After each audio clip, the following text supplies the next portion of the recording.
बार कई नेताओं की हिम्मत नहीं होगी कि वो गांव में वोट मांगने आए। क्यों?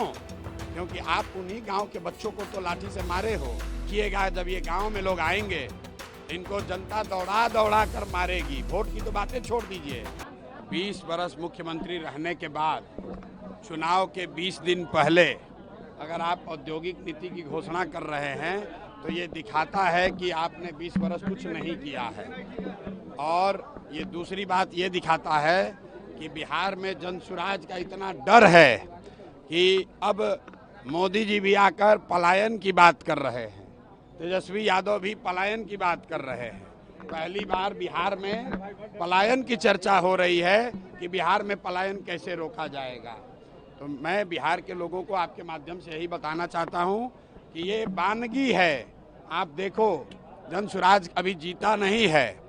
जनसुराज के प्रयास से, आपके सिर्फ खड़ा हो जाने से 400 रुपया का पेंशन 20 बरस में जो 410 नहीं हुआ वो 1100 हो गया। आंगनवाड़ी आशा वर्कर का मानदेय डबल हो गया। रसोईया की सैलरी बढ़ गई। अगर बिहार के लोग खड़े होंगे, लोकतंत्र जिंदा होगा। तो अभी शुरुआत है, आगे आगे देखिए होता है क्या।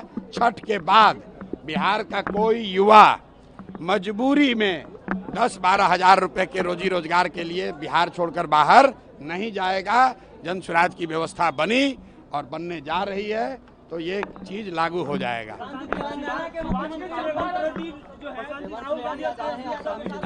सिवान से आज काफी लोग शामिल हुए हैं। वहीं का एक लड़का इमरान है सर, जो सीएनआरसी के आंदोलन में और दिल्ली दंगों के आरोप में जेल में बंद है। उसके बारे में आप क्या? भाई, आज से करीब 6 महीना पहले जनसुराज ने एक नंबर जारी किया हुआ है कि किस समाज का कोई भी वर्ग, मुस्लिम साथी इंक्लूडेड, अगर उनके साथ कोई कानूनी तौर पर जाती हुई है या सरकार उनके साथ कुछ गलत कर रही है तो जनसुराज को संपर्क करें।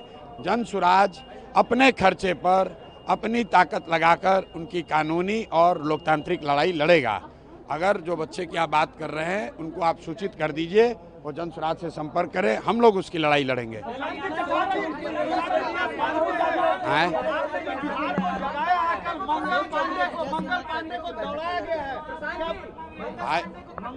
देखिए, ऐसा है, देखिए मैंने आपको पहले कहा है कि पिछले 3 वर्षों में पटना की सड़कों पर बिहार के लोग पीटे गए हैं।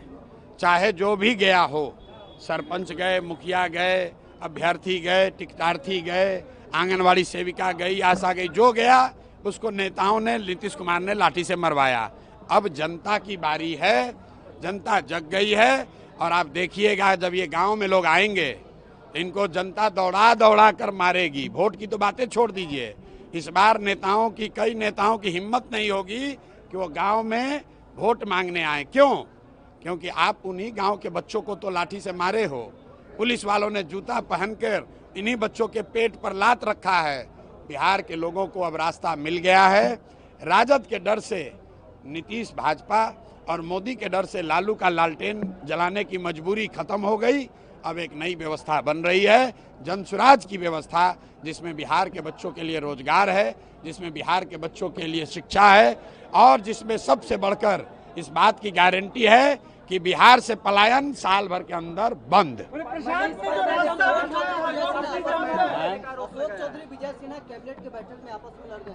भाई, ये लोग, इनका कोई आपस में इनका आचार विचार पूरा सिर्फ लूट का झगड़ा है कि कौन कितना ज्यादा लूट सकता है। आप बताइए, अशोक चौधरी जैसा सर्वदलीय नेता जनता के पैसे से हेलीकॉप्टर से घूमकर अपने बेटी को साथ में लेकर अपना चुनावी प्रचार कर रहे हैं। कोई नहीं पूछ रहा है कि हेलीकॉप्टर का पैसा कौन दे रहा है। जरा अशोक चौधरी से पूछिए कि सरकारी योजना का शिलान्यास, उद्घाटन जो पहले से मुख्यमंत्री कर दिए, उसी का फिर से उद्घाटन करने हेलीकॉप्टर से जा रहे हैं। तो ये नेताओं का कोई वजूद नहीं है। जनता समझ चुकी है, इनका रास्ता खत्म।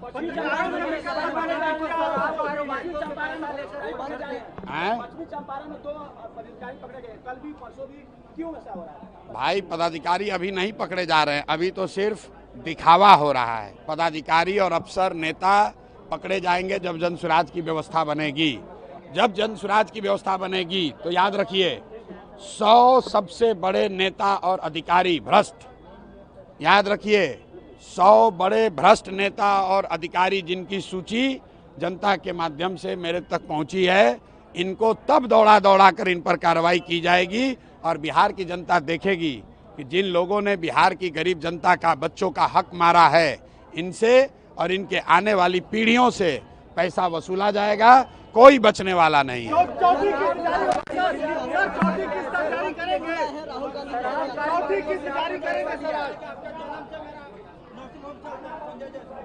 संजय जायसवाल टुटपुंजिया नेता हैं, राजद से लड़े थे चुनाव तो 5550 वोट आया था। और संजय जायसवाल के बारे में बेतिया से ज़्यादा कहाँ के लोग जानते हैं। सबको मालूम है कि पेट्रोल पंप का धंधा, रुको भाई, पेट्रोल पंप का धंधा कम ना हो जाए इसके लिए कितना दिन तक यहाँ फ्लाईओवर नहीं बनने दे रहा था। जब फ्लाईओवर बना तो उसका अलाइनमेंट बदला गया है ताकि उनका पेट्रोल पंप चमकता रहे। ये वही संजय जायसवाल हैं। हमारा मुंह मत खोलवाइए, ये अपने पिताजी के नाम पर राजनीति करने वाले टुटपुंजिया नेता हैं, फेसबुक के नेता हैं। अब फेसबुक पर ही बहुत बढ़कर बोल रहे थे। अरे रुको भाई, पहले पूरा सुन लो।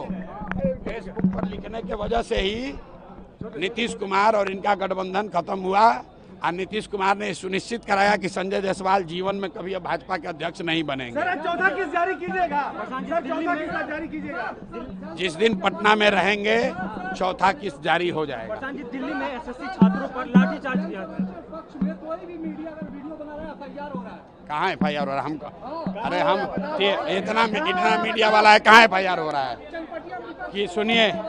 अरे सुनो मेरे भाई, प्रशांत किशोर में इतना दम है कि हमारे रहते हुए हमारे और हमारे साथियों पर कोई FIR नहीं हो सकता है। सुनो मेरे भाई, आप देखते हो कि बिहार में कोई एक मुखिया का चुनाव जीतता है तो 4 को सिपाही लेके चलता है। प्रशांत किशोर अकेला बिना सुरक्षा के 3 बरस से चल रहे हैं। डंके की चोट पर इन चोरों को, माफियाओं को पकड़ के गाली देते हैं, इनका पर्दाफाश करते हैं और किसी माई का लाल का हिम्मत नहीं कि हमको रोक लेगा। हमको नहीं रोक सकेगा तो आपको क्या रोकेगा? दिल्ली में एसएससी छात्रों पर लाठीचार्ज किया गया था।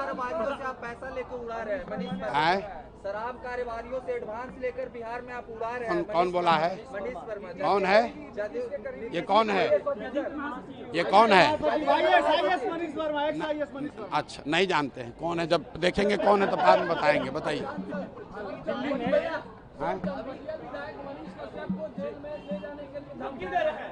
कौन?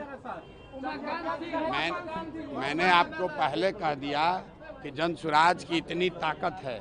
ये ताकत व्यक्ति की नहीं है, इसके ईमानदारी और शुद्धता की है। इसकी इतनी ताकत है कि कोई विधायक, कोई सांसद, कोई मंत्री कुछ नहीं कर सकता है। और इसका एग्जाम्पल, उदाहरण प्रशांत किशोर हैं। जब हमको सरकार कुछ नहीं कर पा रही है तो जनसुराज के साथियों का भी कुछ नहीं होगा। आप अपने लिए, बिहार की व्यवस्था को बदलने के लिए, अपने बच्चों के लिए खड़ा होइए, किसी से डरने की जरूरत नहीं है।